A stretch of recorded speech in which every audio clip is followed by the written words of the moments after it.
တ်တီးလူတို့အော်ဟစ်အကူအညီတောင်းနေတာကိုချင်းလဲကလက်တောင်မကြည့်ပါဘူးအပြစ်ကင်းတဲ့သူတွေကိုသူကိုယ်တိုင်လိုက်မသက်ပေမဲ့သူ့အပေါ်ရုံမာခဲ့တဲ့ရန်သူတွေကိုကယ်တင်ပေးရလောက်အောင်လဲသူကသဘောကောင်းမနေပါဘူးတိုက်တေနီယန်ခန္ဓာတကားကြီးဖြင်းချင်းစွာပိတ်သွားတာနဲ့အတူအပြင်ဘက်ကအော်ဟစ်တန်တွေလည်းမြူခိုးမေးတွေကြားမှာအပီးတိုင်ပျောက်ကွယ်သွားပါတော့တယ်တွေးရောင်လမင်းထွက်ပေါ်ပြီးတတိယမြောက်နေ့မှာတော့အပြင်လောကကြီးဟာတကယ့်ကိုအရှင်လက်လက်နေရကြနေပါပြီရွေမြို့လေကောင်တစ်ခုလုံးတန်ချေးတက်နေတဲ့ကားတွေအပြက်စီးတွေနဲ့တင်ချိုင်းကုန်းတစ်ခုလိုဖြစ်နေပြီးနွားသိုးလောက်အရွယ်စားရှိတဲ့လမ်းဘေးခွေးတွေကြောင်တွေကအသက်ရှင်ကျန်ရစ်သူတွေကိုအုပ်စုလိုက်လက်လံမဲဖြစ်နေကြပါတယ်ဒါပေမဲ့ဗလက်ရောက်ခံတက်ထဲမှာတော့အမဲသားဟော့ပေါ့အနံ့တင်းတင်းလေးလွှမ်းမိုးနေပြီးဆူရှောင်းတောင်တယောက်မျက်နှာတစ်ခုလုံးစီတွေပေးတဲ့အထိအားရပါရစားတော့နေပါတယ်နေ့တိုင်းသာဒီလိုဆိုရင်ကဘာပြက်တာလည်းမစိုးပါဘူးကွာလို့သူကပါဆက်အပြည့်နဲ့ပြောလိုက်တော့ကြံရှင်းရီကသူ့ကိုစူးစူးဝါးဝါလန့်ကြည့်ပြီးအပြင်ထွက်ပြီးစမ်းကြည့်ပါလားလို့ခနဲ့လိုက်ပါတယ်ဒါနဲ့ပဲကောင်လေးလည်းပါဆက်ကိုအမြန်ပိတ်သွားရပါတယ်ချင်းလဲကတော့အေးဆက်နေတဲ့ပီယာတငုံကိုတောက်ရင်အေးအေးလူလူမိထိုင်နေလိုက်ပါတယ်ဒါပေမဲ့အဲ့ဒီအချိန်မှာပဲတတိပေးတန်ကြီးခံတက်ထဲမှာထွက်ပေါ်လာပါတယ်အပူရှိန်ပြင်းပြင်းအရာဝတ္ထုကြီးတစ်ခုခံတက်နေမြေတဲကိုကျူးကျော်ဝင်ရောက်လာနေပြီလို့စနစ်ကတတိပေးလိုက်တာပါ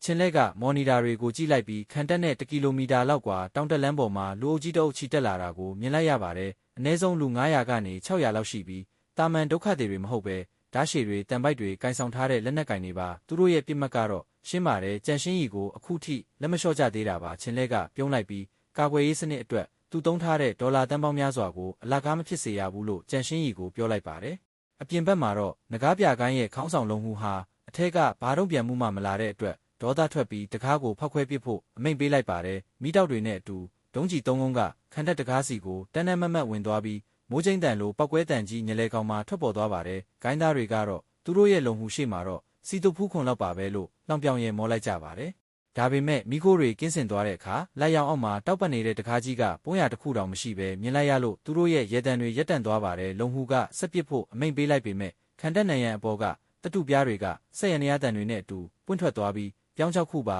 ဂန်တက်လက်ဆက်တွေနဲ့ကြီး12လက်ထွက်ပေါ်လာပါတော့တယ်အမေးရောင်တင်းနဲ့ပြောင်းတွေကအောက်ကလူအုပ်ကြီးစီကိုအတိအကျချိန်ရထားပါတယ်ဒါဟာဘလက်ရောက်ခံတက်ရဲ့ပိုင်နဲ့ဖြစ်တယ်ချက်ချင်းဆုတ်ခွာသွားပါမဟုတ်ရင်နောက်ဆက်တွဲဆိုးကျိုးတွေကိုခံစားရမယ်ချင်းလဲကနောက်ဆုံးအနေနဲ့တစ်ချိန်သတိပေးလိုက်ပါတယ်ဒါပေမဲ့လုံဟူကတော့သူ့ကိုယ်သူဥပဒေလို့ကြွေးကြော်ပြီးဝင်တိုက်ဖို့အမိန့်ပေးလိုက်တဲ့အခါချင်းလဲလည်းပြစ်မိတ်ပေးလိုက်ပါတော့တယ်စက္ကန့်ပိုင်းတွင်းမှာပဲဂန်တက်လက်12လက်လုံးကနေတန်ချက်ကဖောက်ကြီးစံတွေမုံတိုင်းလိုရွာကျသွားပြီးညကောင်းကင်ရံတစ်ခုလုံးလင်းထိန်သွားပါတယ်မိနစ်ပိုင်းတွင်းမှာပဲငကားပြကိုင်းသား200ကျော်မြေပြင်ပေါ်မှာသွေးအိုင်နဲ့လဲကျသွားပြီးအသက်ရှင်ကျန်ရစ်သူတွေကတော့အကြောက်လန့်တကြားဆုတ်ခွာကုန်ကြပါတော့တယ်ချင်းလဲကအပြင်ကမြင်ကွင်းကိုအမူအရာမဲ့စွာကြည့်နေရင်စနစ်ကိုရက်တန့်လိုက်ပါတယ်ငကားပြကိုင်းဟာတဝက်တိတိပြုတ်သွားပါပြီသွေးတွေရွှဲနစ်နေတဲ့လုံဟူကတော့မတ်တက်ထရက်လာပြီးချင်းလဲကိုအရှင်လက်လက်အေးကွန်ခွာမယ်လို့ချိန်ဆလိုက်ပါတယ်လုံဟူကအဆင့်သွေးဆက်ပတ်ကြီးမွေစွမ်းအားနိုးထပ်သူဖြစ်ပြီးသူ့ခန္ဓာကိုယ်တစ်ခုလုံးကိုအနီရောင်စွမ်းအင်တွေဖုံးလွှမ်းထားတဲ့အတွက်တာမန်လက်နက်တွေနဲ့သူ့ကိုတတ်ဖို့မလွယ်ပါဘူးလုံဟူကဒီနေ့အထဲကလူတွေအကုန်လုံးကိုမတက်ရရင်ယောက်ျားမဟုတ်ဘူးလို့ကြွေးကြော်ပြီးတင်းခွေချက်တက်တူးရှိတဲ့သူ့ရဲ့တပည့်တွေကိုမြေအောက်ကနေလောင်ကောင်းတူးပြီးဝင်ဖို့အမိန့်ပေးလိုက်ပါတယ်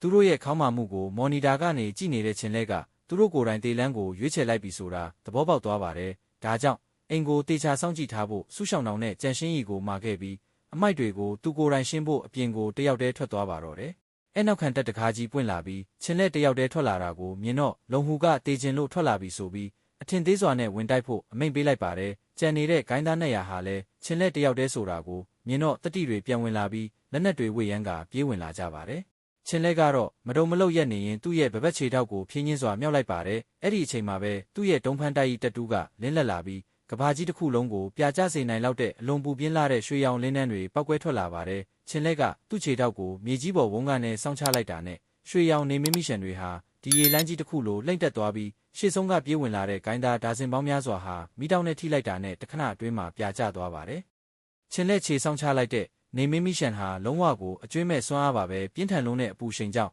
မြေကြီးတွေတူးမေးသွားပြီးတံမဏိလက်နက်တွေတောင်ချက်ချင်းအကြီးပြောကျသွားပါတယ်ဒီကြောက်စရာကောင်းတဲ့အပူချိန်ကြောင့်ကြံနေတဲ့ဂိုင်းသားတွေအားလုံးသွေးပြက်မတက်ထိတ်လန့်ပြီးနောက်ကိုအလူအယက်ဆုတ်ခွာကုန်ကြပါတယ်ချင်းလဲရဲ့အနားကိုတောင်ကဲ့ရဲ့သူတယောက်မှမရှိတော့ပါဘူးတိုက်ကွက်တစ်ကွက်တဲနဲ့တင်ဂိုင်းသား200ရဲ့တိုက်ခိုက်လို့စိတ်တွေလုံးဝပြိုလဲသွားပါတော့တယ်အခုဆိုရင်မြေပြင်မှာလုံဟူတယောက်တည်းသာဒူးထောက်ရက်ကြံရစ်ခဲ့ပါပြီသူကချင်းလဲကိုမင်းကလူရောဟုတ်ရဲ့လားဘာတတဝါကြီးလဲလို့တုံရင်စွာနဲ့မေးလိုက်ပါတယ်ချင်းလဲကတော့သူ့စီကိုတလန်းချင်းလျှောက်သွားရင်အခုမှကြောက်နေရင်နင်းနေနောက်ကျနေပြီလို့ခက်အေးအေးပဲတုတ်ပြန်လိုက်ပါတယ်အဲ့ဒီအချိန်မှာပဲလုံဟူရဲ့မျက်လုံးတွေထဲမှာယူသွမှုတွေဖြစ်ပြေးသွားပြီး နောက်ဆုံးထွက်သက်အနေနဲ့သူ့ရဲ့ရှာဖျားကိုကိုက်ဖြတ်ကာထွက်လာတဲ့သွေးတွေကိုရင်ဘက်ကသွေးစပါးကြီးတက်တူးပေါ်ကိုထွေးချလိုက်ပါတယ်ချက်ချင်းဆိုသလိုပဲလူနဲ့မတူတဲ့အကွဲဟိန်းဟောက်တန်ကြီးထွက်ပေါ်လာပြီးလုံဟူရဲ့ခန္ဓာကိုယ်ကြီးကကြောက်မက်ဖွယ်ရာပုံပြက်ပန်းပြက်အသွင်ပြောင်းသွားပါတော့တယ်အရေပြားတွေနေရာမှာအကြေးခွန်တွေဖုံးလွှမ်းသွားပြီးစက္ကန့်ပိုင်းတွင်းမှာတင်ရေတဲကားတစ်စီးစာလောက်တုတ်ခိုင်ပြီးအလျားမီတာ20ကျော်ရှည်တဲ့အေယာမသွေးဆက်ဖက်ကြီးအဖြစ်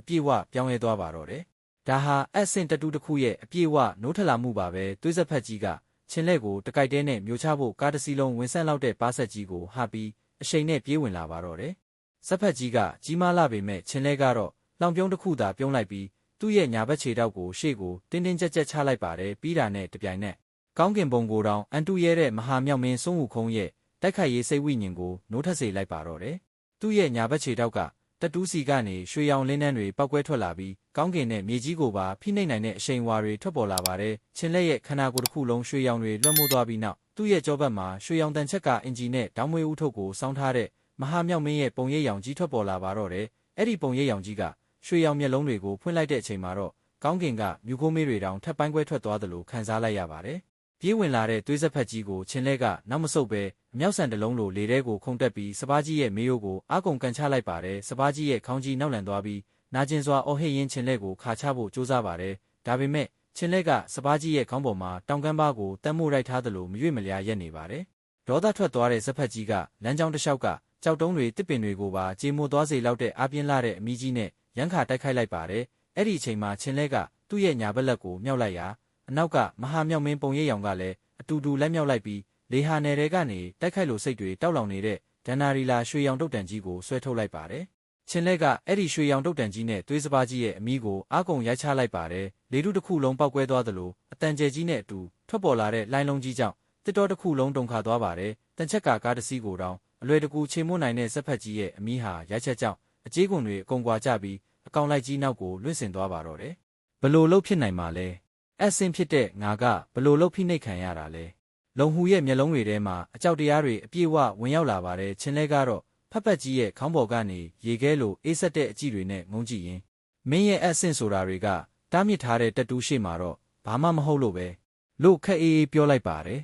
စကားဆုံးကနဲ့ချင်းလဲဟာရွှေရောင်တုတ်တန်ကြီးကိုလက်နှစ်ဖက်နဲ့စုပ်ကင်ပြီးအပေါ်ကိုမြောက်တင်လိုက်ပါတယ်အနောက်ကမဟာမြောက်မင်းပုံရိပ်ရောင်ကြီးဟာလည်းချက်ချင်းဆိုသလိုမီတာ30ကနေ50အထိကြီးထွားသွားပြီးကောင်းကင်နဲ့မြေကြီးကြားမှာရက်တည်နေတဲ့အေယာမရွှေရောင်စစ်နက်ဖျားကြီးအဖြစ်ပြောင်းလဲသွားပါတယ်။အဲ့ဒီနောက်ရွှေရောင်တုတ်တန်ကြီးဟာနက်ဖျားတွေရဲ့တိုင်လုံးကြီးတစ်ခုပြိုကျလာသလိုမျိုးသွေးမွေကြီးရဲ့နှလုံးတဲ့တဲ့ကိုအရှိန်နဲ့ရိုက်ချလိုက်ပါတော့တယ်။တုံဟဲသွားသလိုအတန်ကြီးနဲ့အတူမြေကြီးတွေအကွဲပြီးကြောက်တုံးတွေလေရဲလွင့်စင်သွားပါတယ်။သွေးမွေကြီးရဲ့ခန္ဓာကိုယ်ကြီးလည်းမြေကြီးထဲစိုက်ဝင်သွားပြီးထိမှန်သွားတဲ့နေရာတစ်ဝိုက်ကအ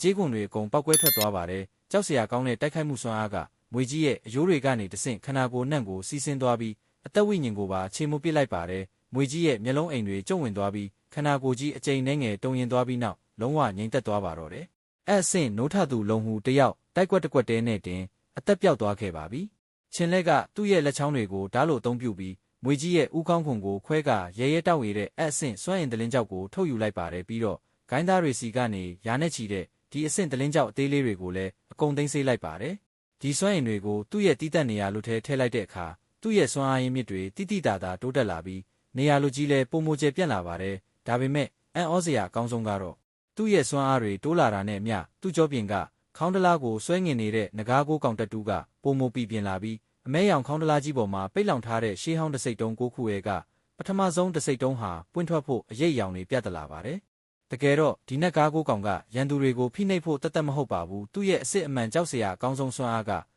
ရာအလုံးကိုမျိုးချနိုင်ခြင်းပါပဲတားရဲတလင်းကြောက်တွေရန်သူတွေရဲ့တက်တူးစွမ်းအားတွေအပြင်ဘလို့စွမ်းရင်ကိုမဆိုမျိုးချပြီးချင်းလက်ရဲ့ခန္ဓာကိုယ်ကိုပိုတမလာအောင်ပြန်လဲဖြစ်တင်းပေးနိုင်တာပါဒါကိုခေါင်းတလားမျိုးချခြင်းလို့ခေါ်ပြီးဒါဟာတားမြစ်စွမ်းအားရဲ့အစပြိုးမှုလေးပဲရှိပါသေးတယ်ဒါပေမဲ့ဒီစွမ်းအားကိုအပြည့်အဝသုံးနိုင်ဖို့ပထမဆုံးတန်ကြိုးကိုဖျက်တောက်ရဦးမှာပါအဲ့ဒီအတွက်အဆင့်9စွမ်းရင်တလင်းကြောက်တစ်ခုအနည်းဆုံးလိုအပ်ပါတယ်ချင်းလက်ပြုံးလိုက်ပါတယ်အရင်ဘဝတုန်းကသွေးရောင်လမင်းထွက်ပြီးတိတ်မကြခင်မှာပဲကြံကြိုးမျိုးတစ်ခုလုံးကိုဖျက်ဆီးပစ်လို့နှီးပါဖြစ်ခဲ့တဲ့အဆင့်ငါသားရဲ့ကြီးအရှိပင်လယ်မှာပေါ်လာခဲ့တာကိုသူမှတ်မိနေပါတယ်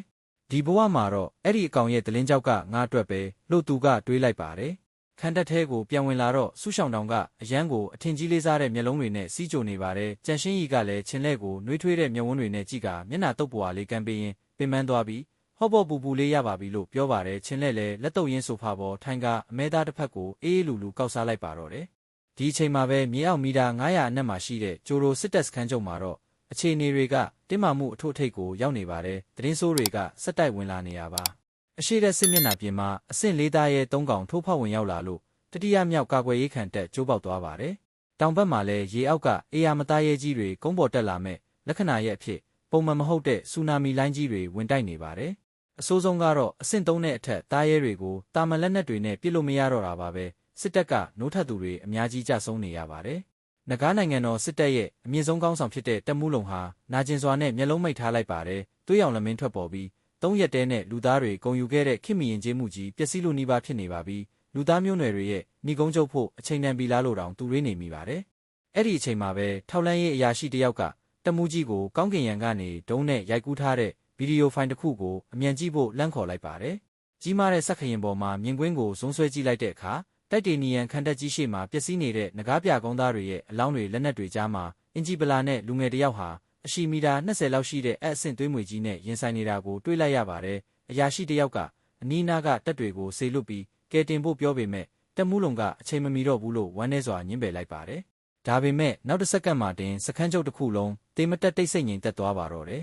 စက်ခရင်ဘော်ကလူငယ်လေးရဲ့ညာဘက်ခြေထောက်ကနေရွှေရောင်လင်းနှန်းတွေပောက်ကွဲထွက်လာပြီးသူ့နောက်မှာမဟာမြောက်မင်းစွန်းဝူခုံးရဲ့ပုံရိပ်ရောင်ကြီးထွက်ပေါ်လာတာကိုအားလုံးအံ့ဩမင်သက်စွာမြင်လိုက်ရလို့ပါပဲတယုံကနေတဆင့်မြင်နေရတာတောင်မှလွှမ်းမိုးနိုင်လုံးနဲ့တိုက်ခိုက်ရေးစိတ်ဝိညာဉ်ကိုစခန်းချုပ်ထဲကလူတိုင်းခံစားလိုက်ရပါတယ်တက်မှုကြီးကဒါဘာကြီးလဲလို့ထိတ်လန့်တကြားမေးပေမဲ့ဘယ်သူမှပြန်မဖြေနိုင်ပါဘူးတိုက်ပွဲကတော့အကြမ်းတမ်းဆုံးအနေအထားကိုရောက်နေပါပြီလူငယ်လေးရဲ့အနောက်ကရွှေရောင်ပုံရိပ်ရောင်ကြီးကမီတာ30ကနေ50အထိကြီးမားသွားပြီးလက်ထဲကရွှေရောင်တုတ်တန်ကြီးနဲ့စပားကြီးရဲ့နှလုံးသားတဲ့ကိုအားကုန်ရိုက်ချလိုက်ပါတယ်ရိုက်ချက်အရှိန်ကြောင့်တောတောင်တွေတုန်ခါပြီးမြေကြီးတွေအကွဲသွားတာကိုစက်ခရင်ပေါ်ကနေအတိုင်းသားမြင်နေရပါတယ်အမြောက်တွေနဲ့ပစ်တာတောင်မသေးနိုင်တဲ့အဆင့်သွေးမွေကြီးဟာတစ်ချက်တည်းနဲ့မြေကြီးထဲစိုက်ဝင်သွားပြီးအသက်ထွက်သွားပါတော့တယ်အဆင့်နိုးထပ်သူတယောက်ကိုတစ်ချက်တည်းနဲ့တက်လိုက်တာလားဘလို့လို့ဖြစ်နိုင်မှာလဲစခန်းချုပ်တစ်ခုလုံးစွန့်ပြီးအချိန်တော်ကြာမှအရာရှိတယောက်ကတနွေးမျိုးချရင်စကားစလာပါတယ်နောက်ဆုံးမှာတော့အဲ့ဒီလူငယ်လေးရဲ့တရင်ချက်လက်ကိုသူတို့ရှာဖွေနိုင်သွားပါပြီပြစ်မှတ်ရဲ့နမီကချင်းလက်ပါအသက်22ကြံကျိုးမှရှိတဲ့ချင်းဂယူးပိုင်ရှင်ရဲ့မူလဆက်ခံသူပါသွေးရောင်လမင်းမထွက်ပေါ်လာခင်ရက်20လိုမှာသူကသူ့ပိုင်ဆိုင်မှုတွေအားလုံးကိုရုတ်တရက်ရောင်းချသွားခဲ့တာပါ